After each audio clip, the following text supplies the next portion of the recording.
my goodness, such a beautiful, beautiful day while I'm out and about. I just wanted to just hop on, do a quick recording, and kind of tap into some things that I've been experiencing since the first of the year. Setting these intentions, and watching things unfold and manifest is a powerful thing to do. As you all know, Demetrius Thomas, always going live on Facebook. But I've been on Facebook now for over 40 days. I actually was thinking about it and contemplating last week, like, are you really ready to get back on Facebook? Because it's such a headspace of peace for me right now.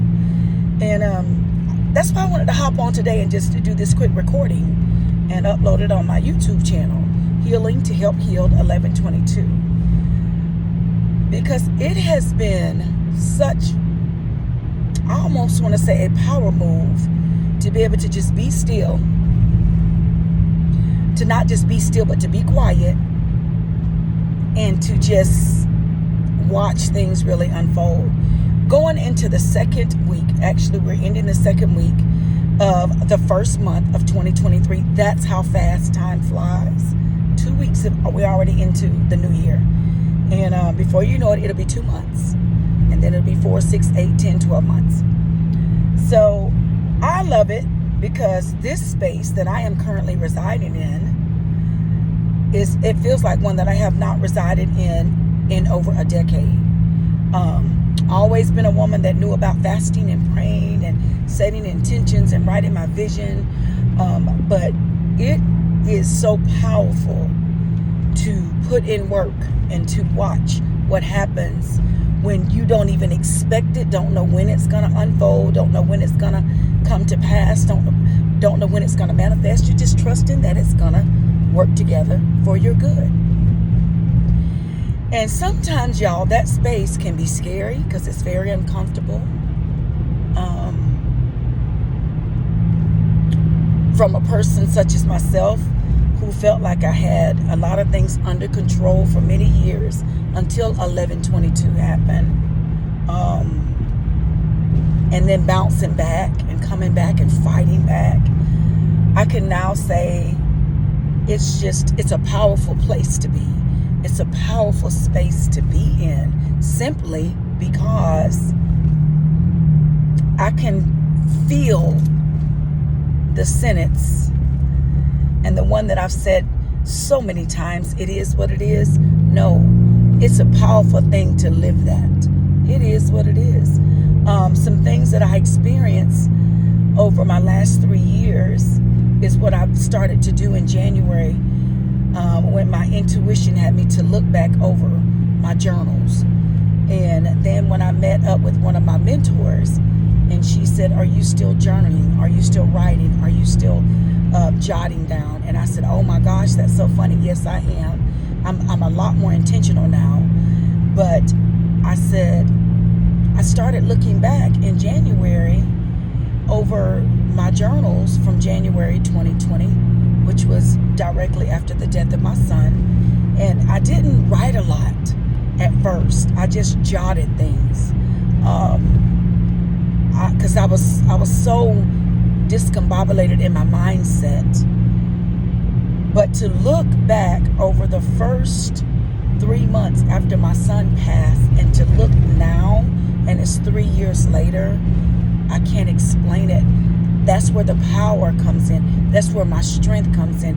And one of my friends was telling me, she said, that's why it's powerful to journal. That's why it's powerful to write down. That's why it's power in jotting down. She said, I mean, the good, the bad, the in-between, your emotions. Because what happens is you get to look back over your life. Actually, she said, you're writing your second book. And I told her I figured that out last year, about April 2022. I would say August 2022. I figured that out. A lot of my journaling is just part of my book. And then when the situation and circumstance took place in around September, and I spoke to a very dear woman that I respect, I highly respect. I don't think she knows how much I respect her, and she gave me some insight on why it wasn't necessary to write my sequel about my pain, and that it was okay if I wrote my sequel about other things. And she blessed me with that, because I was getting ready to do a stage play and everything about the pain after the pain, and I was free. I began to really break free from the residue that was over those 2.5, 3 years that was painful, and then I tapped into counting it all joy, and that's the journey that I've been on. But as I looked over my journals, and I looked over the days that I could only jot down words, and I could only say and question and be confused and severely broken, and just trying to find some answers and get some understanding, and just look over, even whenever I begin to start my therapy journal, I'm gonna say my therapy journey, but it's just such a good space to look back over 3 years and say, you know what, my world is not perfect. I can look back and say that it's not perfect.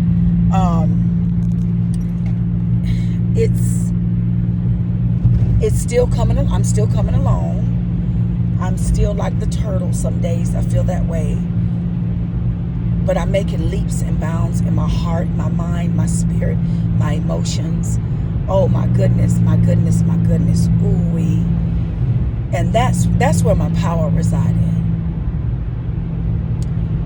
When I can feel my self-worth, I can feel my confidence, I can feel my confidence, in spite of some other things that seems like I don't have it together in some other areas. But it's just the fact that some of the most valuable parts of my life is really coming together from putting in the work, from setting my intentions, from flowing, from praying and fasting and manifesting and meditating, and from sharing and connecting, and from just being still. Like, it's been a long time since I did it. And a lot of my friends know that if they'll ever watch this, I know they'll be like, oh my God, for real?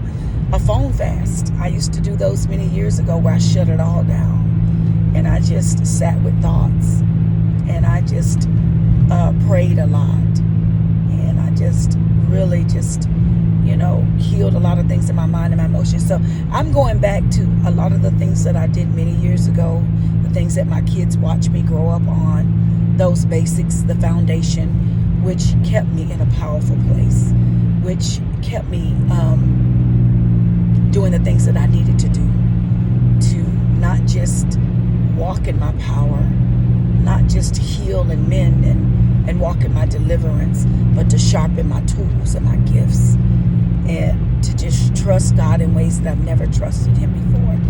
And it's just, I'm telling you, it's I'm not going to say it's uncomfortable. I'm going to say it's powerful, because it's beyond me. And I feel like the more I'm still, the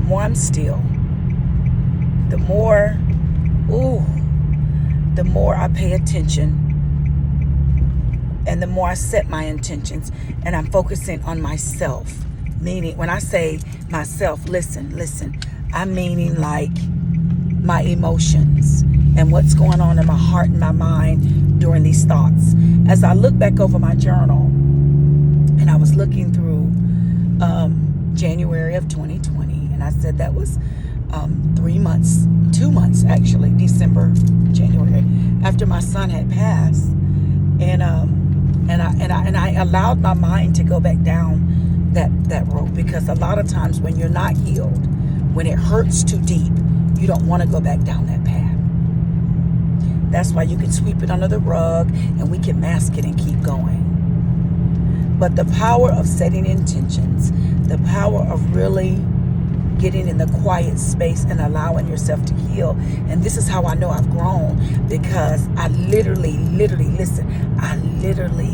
can go back down that path, and I can see how far I've grown. I can see the things that God have done for me, through me, in me, and how He uses other people, the good, the bad, and the in-between. And I can see the growth. I feel the growth. The weeping is not there. The moans and the groans are not there. A lot of the questions are not there. Some, but not a lot. So it's it's still such a quiet, still space that I'm residing in. That's all a part of healing. And this is why I try to encourage, I try to inspire people to do this work for real. Not this fake work, not the phony, but the real. The real deal hard work is so worth it when you begin to feel the benefits of what's taking place. Never dreamed that I'd be here 3 years later in this space. And just to think, and then when I looked over January 21, and I was, fighting to come back from even a more broken space. But it's really about it boils down anything else. How bad do you want it? How bad do you want a thing in your life? How bad do you want to be set free? How bad do you want to really walk in your focus? How bad do you not just want, you don't have to have a new you. You get a revised you. You get a better version of you. Did you understand? Yeah, we can say it's a new year. That's a calendar year. But I'm telling you, you just get a better version of yourself. You have a better year. You tap into learning how to heal those things that keep you in the shadow parts of your life, in the dark spaces. And I'm telling you, not coming from perfection, but coming from a desire to just really, really, really see what it feels like to live days out, the days of my life, in the best version of who God has called me to be. So I wanted to drop in and to give this 10-minute talk about it segment to say and hope, and just to say I hope you all are doing well on these first 2 weeks of the year. Like I said, it's a very different space to be in, but it's a good space. It really, really is a good space. To just keep finding the sweet spot, sharpening my skills, and continuing to heal, to help heal. So with that being said, I just hope y'all are having an amazing 2023. Do whatever it takes. Do whatever it takes to be able to become the best version of yourself. Only you know what that looks like. I can write it on paper, I can make it up, I can talk about it, but in my heart, only I know what that looks like for me. And I'm enjoying this ride so far. That's it. Y'all have an amazing day. Love, peace, and happiness. Your Becologist.